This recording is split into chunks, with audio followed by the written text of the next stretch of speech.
There's a long ridge in central Tripp County, South Dakota. It looks out of place. There was a time when it wasn't there. They say it was a summer of storms when Redcalf's people were camped south of the Great Muddy, now known as the Missouri River. Cloud and Plum were married in the moon of ripening berries. 2 evenings later, a storm blew in. Big black clouds rolled across the sky, and the thunder shouted, their angry eyes flashing with the light of 100 suns. But the storm was not the worst thing that happened. Something dark and ugly came out of the night, ripping into the village. Cloud and Plum huddled in their lodge. From the darkness they heard cries of terror. Women and children screamed. Something ripped into their lodge, a mountainous black figure.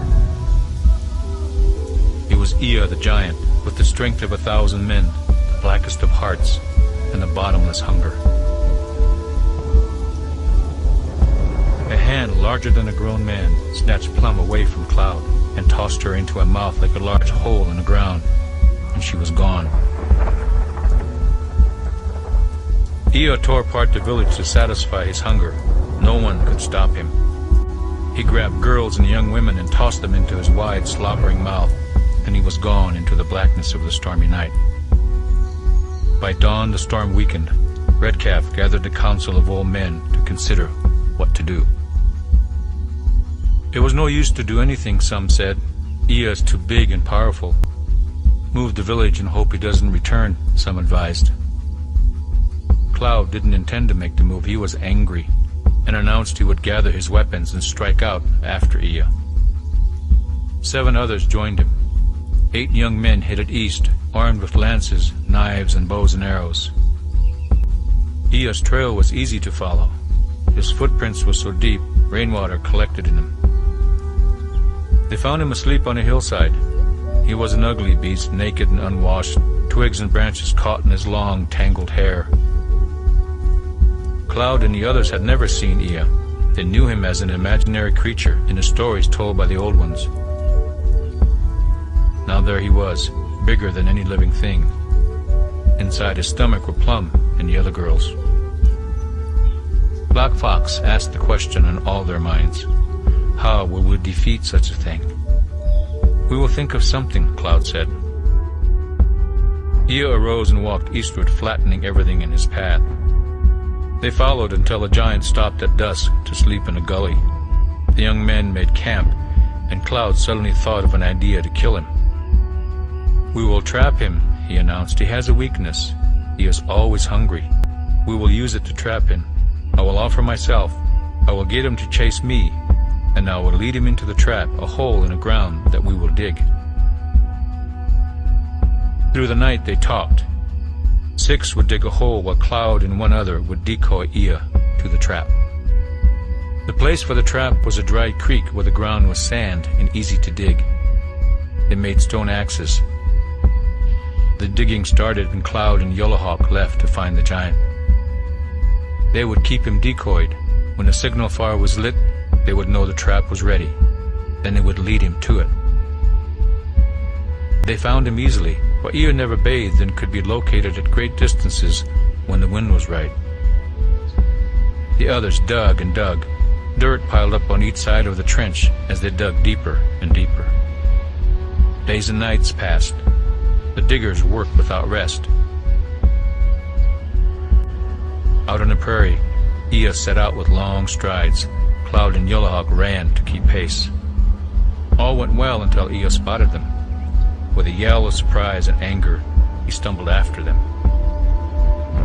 The ground shook. Ea's feet were like boulders crashing to the earth, yet they were able to stay away from him. It was a dangerous game, and Cloud and Yellowhawk grew tired because they could not rest. Back to the west, the trench was growing deeper and deeper. The others worked their fingers bloody. The thought of their women inside the ugly giant's stomach was enough to make them work harder. The trench was as deep as 5 men standing on top of one another. It was finished. It was time to signal Cloud and Yellowhawk. The diggers gathered driftwood and dried brush to cover the trench. Then another pile of wood was set on fire. Cloud and Yellowhawk saw the fire in the distance. The others had finished the trap. Now Cloud would have to lead the giant. He prayed and made offerings, and went after the angry and dangerous Ea. It was easy to get him to follow, but to stay alive, Cloud had to keep out of the giant's long reach. The chase continued through the day, and Cloud was tiring.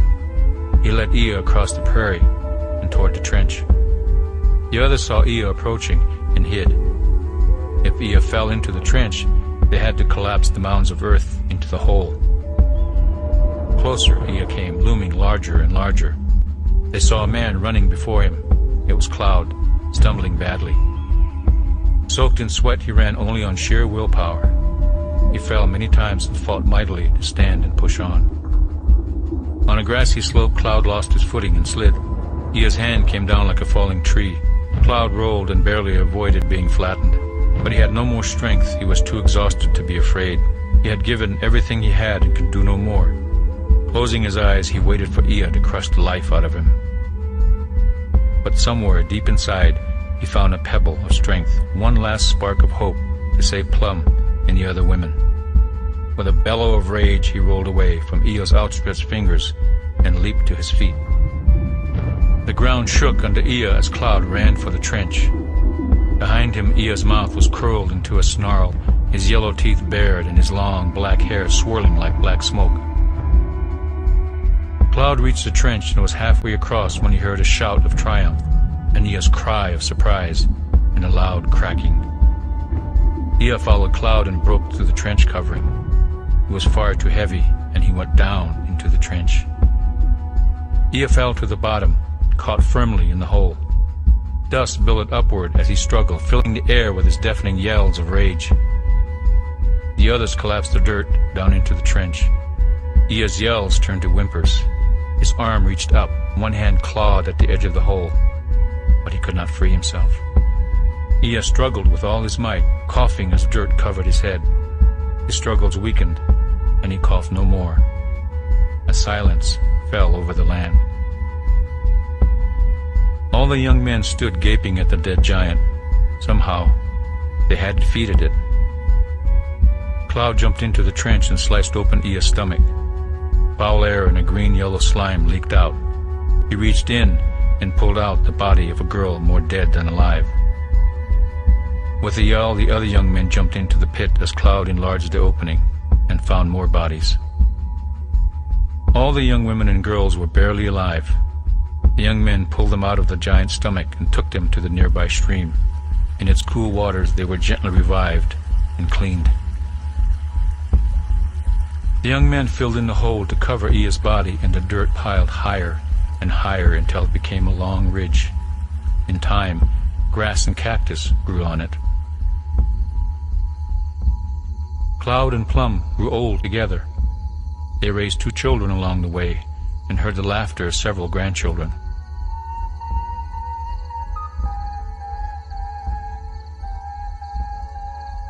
On stormy summer nights, Plum would gather her grandchildren and tell them the story of a terrible, ugly giant. The little ones would ask Grandma Plum if giants were real, and she would only smile. It was so long ago, that summer of many storms, in the days before the coming of horses. Plum, Cloud, and the others live only in stories now. The same is true of Ea. But there is a long ridge covered with grass and cactus running east to west along a highway. Many people drive by it every day. To most, it is only a long hill. A few of us, though, still remember the story of how Ea was defeated. We know that ridge is his grave, but in our hearts we think of it more as something built by love, courage, and perseverance, and by giants.